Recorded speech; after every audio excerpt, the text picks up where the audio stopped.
पुण्यातील 400 वर्ष जुन्या दर्ग्याच्या दुरुस्तीवरून वाद वाढला आहे।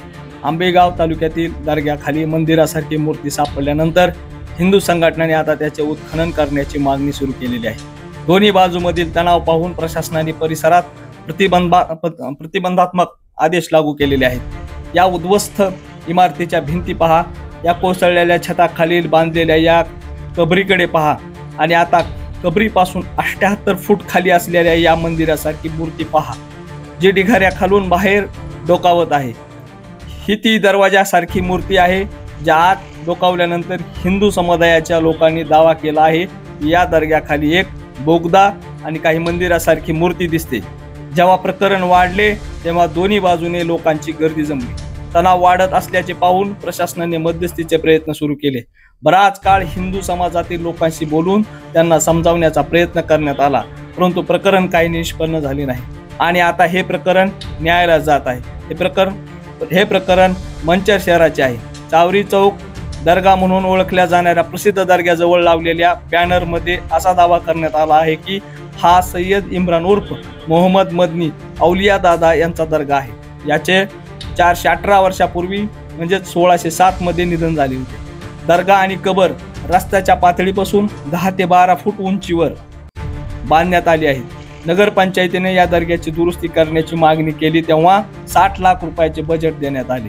तेव्हा त्याची दुरुस्ती सुरू झाली, पण पावसात जुनी भिंत कोसळली तेव्हा इतिहासाचे सत्य खालून डोकावू लागले।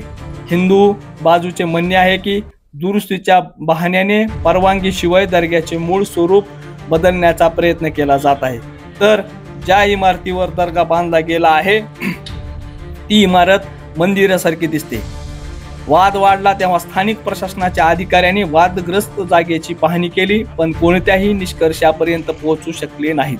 अखेर वादग्रस्त जागेवर कोणत्याही प्रकारचे बांधकाम करण्यास बंदी घालण्यात आली आहे आणि आता हिंदू बाजू न्यायालयात जाण्याची चर्चा करत आहेत। सध्या प्रशासनाने मंचर शहरात पोलीस बंदोबस्त तैनात केलेला आहे। CCTVद्वारे घटनास्थळावर लक्ष ठेवले जात आहे।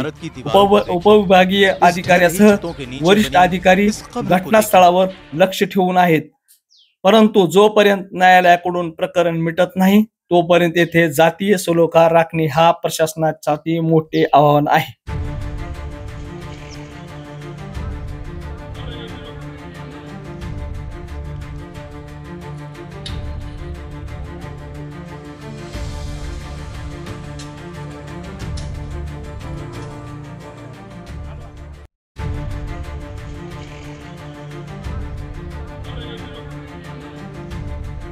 एक वास्तू होती पुरातन, तर ती ज्यावेळेस ते काम करायला गेले तिथं, तर ते काम करत असताना ती वास्तू झासाळल्यानंतर तिथं सगळे हिंदू अवशेष दिसून येतात ते कमानीसारखे।